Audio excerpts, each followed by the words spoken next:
નમસ્કાર વિદ્યાર્થી મિત્રો, તમે જોઈ રહ્યા છો ઈ ગુજરાતી યુટ્યુબ ચેનલ ગણિત પ્લેલિસ્ટની અંદર પ્રકરણ 1ના આ લેક્ચર નંબર 4ની અંદર આપણે અસમય સંખ્યાઓને આધારિત દાખલાઓ જોઈશું, જેમાં તમને હું √2, √3 વગેરે જેવી સંખ્યાઓ અસમય છે તે સાબિત કઈ રીતે કરવું તે તમને આ વિડીયોમાં જોવા મળશે.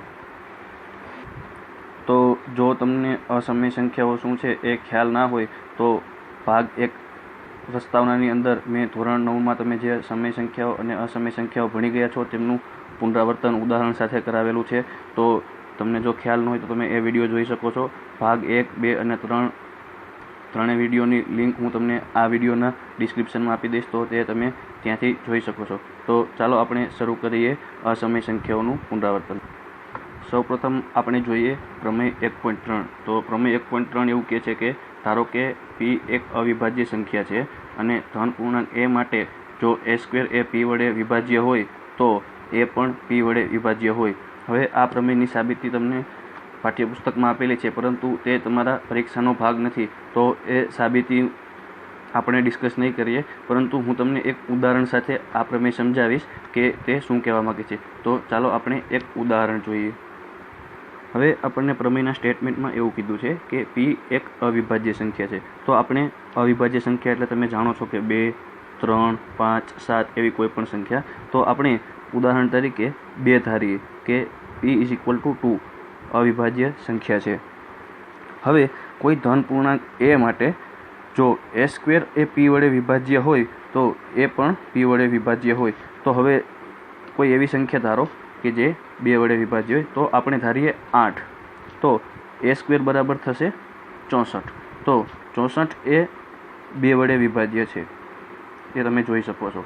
તો a² એ p વડે વિભાજ્ય હોય તો એ પણ p વડે વિભાજ્ય હોય, એટલે કે જો 64 છે એ 2 વડે વિભાજ્ય હોય તો એનું વર્ગમૂળ 64નું વર્ગમૂળ 8, તો 8 પણ 2 વડે વિભાજ્ય હોય. તો તમે જોઈ શકો છો કે આ પ્રમેયનું સ્ટેટમેન્ટ એ રીતે કહેવા માગે છે. અને આ પરિણામનો ઉપયોગ જ્યારે આપણે કોઈ પણ સંખ્યાને અસમય સાબિત કરીએ ત્યારે આ પરિણામનો ઉપયોગ કરશું. તો આપણે માત્ર ખાલી એટલું જ યાદ રાખવાનું છે કે કોઈ પણ સંખ્યા એ અવિભાજ્ય સંખ્યા વડે, જો કોઈ પણ સંખ્યાનો વર્ગ એ કોઈ પર્ટિક્યુલર અવિભાજ્ય સંખ્યા વડે વિભાજ્ય હોય તો તે મૂળ સંખ્યા પોતે પણ તે અવિભાજ્ય સંખ્યા વડે વિભાજ્ય હોય.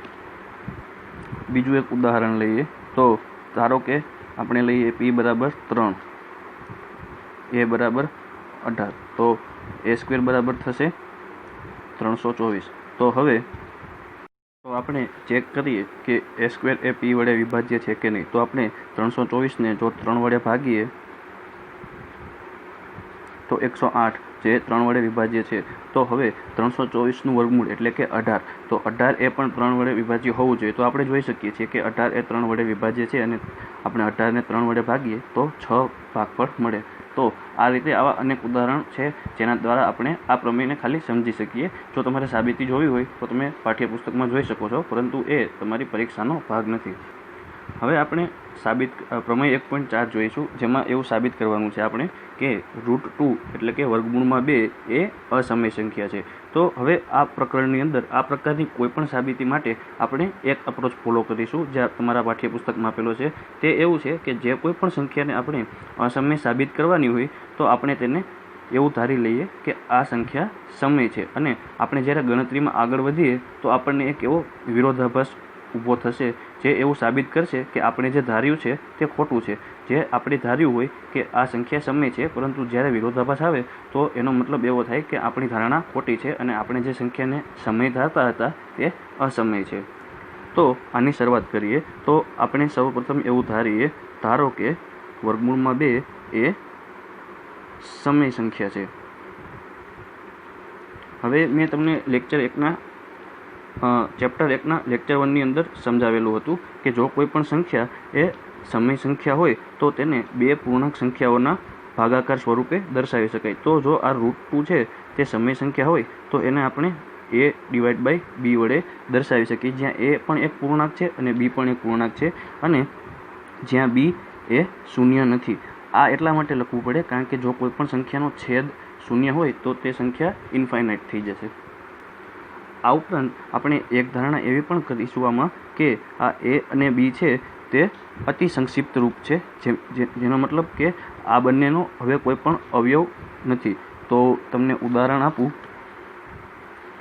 ધારો કે કોઈ એક સંખ્યા છે 4/10, તો આને આપણે આ રીતે લખી શકીએ 2/5. તો આ બંનેમાં એક સામાન્ય અવયવ હતો 2, જે કેન્સલ આઉટ થઈ ગયો. તો હવે જે આપણને અતિ સંક્ષિપ્ત રૂપ મળશે જે 2/5 છે, તો આમાંથી ને માત્ર સામાન્ય અવયવ છે જે છે 1, એટલે કે આપણે આ રીતે લખી શકીએ.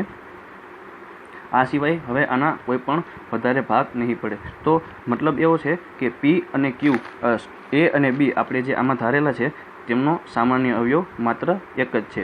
તો આપણે એ રીતે લખીશું કે જ્યાં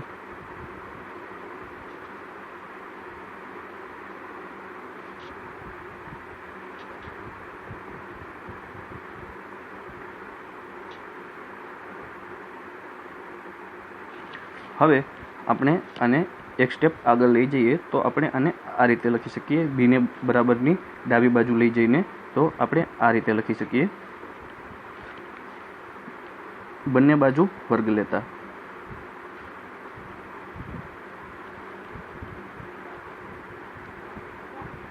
ટુ b² = a². આને આપણે કહી દઈએ પરિણામ નંબર 1. હવે પરિણામ નંબર 1 પરથી આપણે જોઈ શકીએ કે a² છે, જે a², તેને આપણે 2 વડે ભાગી શકીએ. તો હવે આપણે આ પરિણામનો ઉપયોગ કરીને એવું કહી શકીએ કે અહીં આપણી p જે અવિભાજ્ય સંખ્યા છે એ 2 છે. તો a² એ 2 વડે વિભાજ્ય હોય તો એ પણ 2 વડે વિભાજ્ય હોય. તો આના પરથી આપણે એવું કહી શકીએ કે એ 2 વડે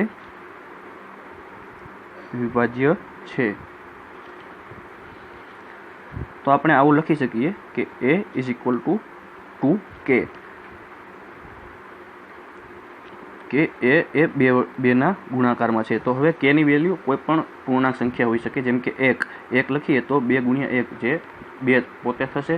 તો 2 એ 2 વડે વિભાજ્ય છે. જો કે આપણે k બરાબર 2 મૂકીએ તો 2 × 2 એટલે 4 પણ 2 વડે વિભાજ્ય છે. તો આ રીતે k ની કોઈ પણ કિંમત હોઈ શકે. તો આ આપણે ધારીએ છીએ કે a = 2k, જ્યાં k કોઈ પૂર્ણાંક છે. હવે a ની આ જે વેલ્યુ છે એ આપણે પરિણામ નંબર 1 ની અંદર મૂકીશું. તો 2b² = 2k², 2b² = 4k². તો b² = 2k² થશે. હવે આ પરિણામ પરથી આપણે એવું કહી શકીએ કે b એ 2 વડે વિભાજ્ય છે.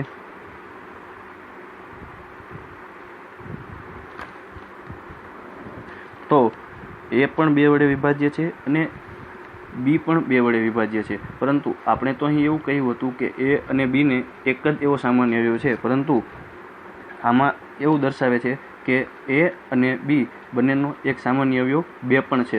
તો જે એક વિરોધાભાસ છે અને આપણી ધારણા ખોટી છે.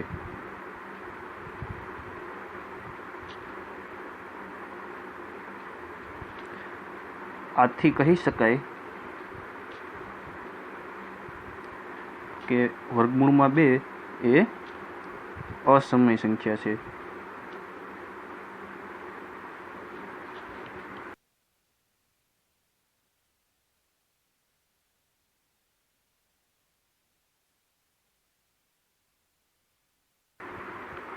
હવે આ તમારા સ્વાધ્યાય 1.3 નો દાખલા નંબર 1 છે, જેમાં √5 એટલે કે વર્ગમૂળમાં 5 એ અસમય સંખ્યા છે તેવું આપણે સાબિત કરવાનું છે. તો સૌપ્રથમ આપણે ધારીએ કે ધારો કે વર્ગમૂળમાં 5 એ સમય સંખ્યા છે.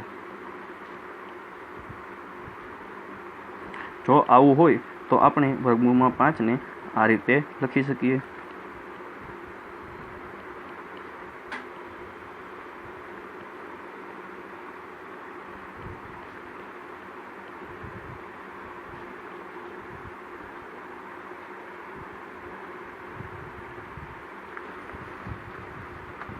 તો હવે આપણે બંને બાજુ વર્ગ કરીએ. સૌપ્રથમ આપણે બીને બરાબરની ડાબી બાજુએ જવા દઈએ અને જેવું આપણે √2 સાબિત કરવા માટે કર્યું હતું એ જ સ્ટેપ આપણે ફોલો કરવાના છે. તો આના પરથી આપણે એવું કહી શકીએ કે એ 5 વડે વિભાજ્ય છે. આને આપણે કહી દઈએ પરિણામ નંબર 1. તો હવે આપણે પરિણામ 1 પરથી એવું લખી શકીએ કે a = 5k, જ્યાં k એ કોઈ પૂર્ણાંક છે. તો હવે આ કિંમતને આપણે પરિણામ નંબર 1 માં મૂકીએ.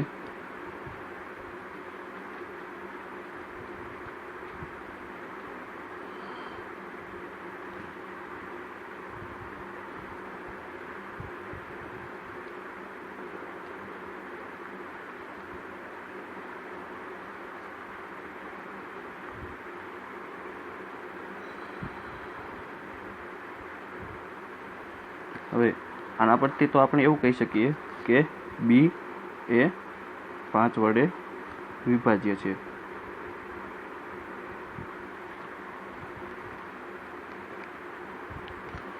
આમ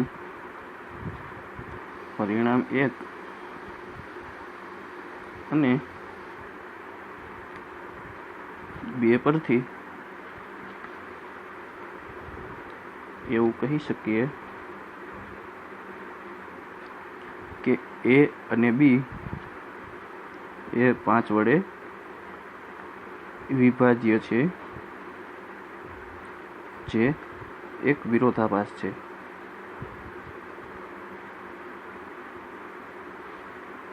માટે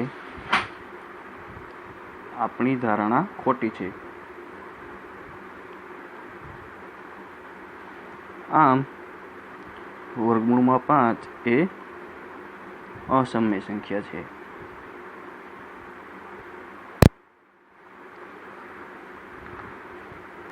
તો આ આખા દાખલાનો તમે વિડીયોને પોઝ કરીને સ્ક્રીનશોટ લઈ શકો છો. હવે આપણે આગળ વધીએ. આ છે તમારો સ્વાધ્યાય 1.3નો દાખલા નંબર 2. હવે આપણે આ પ્રકારની સંખ્યા હોય તો તેને કઈ રીતે અસમય સાબિત કરવું તે જોઈશું. તો આપણે આ રીતની સંખ્યામાં આ સંખ્યાને સર્વપ્રથમ x કે y કોઈ પણ ચલ તરીકે ધારી લેવાની. તો 3 + 2 વર્ગમૂળમાં 5. હવે આપણે 3ને બરાબરની પેલી બાજુએ લઈ જઈએ. તો x - 3 = 2 વર્ગમૂળમાં 5. હવે x - 3 ભાગ્યા 2 બરાબર વર્ગમૂળમાં 5. તો હવે આપણે જો એવું સાબિત કરી દઈએ કે વર્ગમૂળમાં 5 જે છે તે જો અસમય સંખ્યા હોય તો આખી સંખ્યા એ અસમય સંખ્યા થશે. તો હવે વર્ગમૂળમાં 5ને હવે સર્વપ્રથમ આપણે એવું લખી નાખવાનું કે આ જે સંખ્યા છે, ધારો કે એ સમય સંખ્યા છે. હવે આપણે વર્ગમૂળમાં 5ને જો આપણે અસમય સાબિત કરી દઈએ તો આખી સંખ્યા અસમય સાબિત થશે. તો આપણે ઉલટું ધારીને જો વર્ગમૂળમાં 5ને આપણે જે રીતે દાખલા નંબર 1માં સાબિત કર્યું તે જ રીતે જો સાબિત કરી દઈએ આમાં, તો આપણે એવું કહી શકીએ કે 3 + 2√5 એ અસમય સંખ્યા છે. તો આ દાખલાને તમે મેં આગળનો જે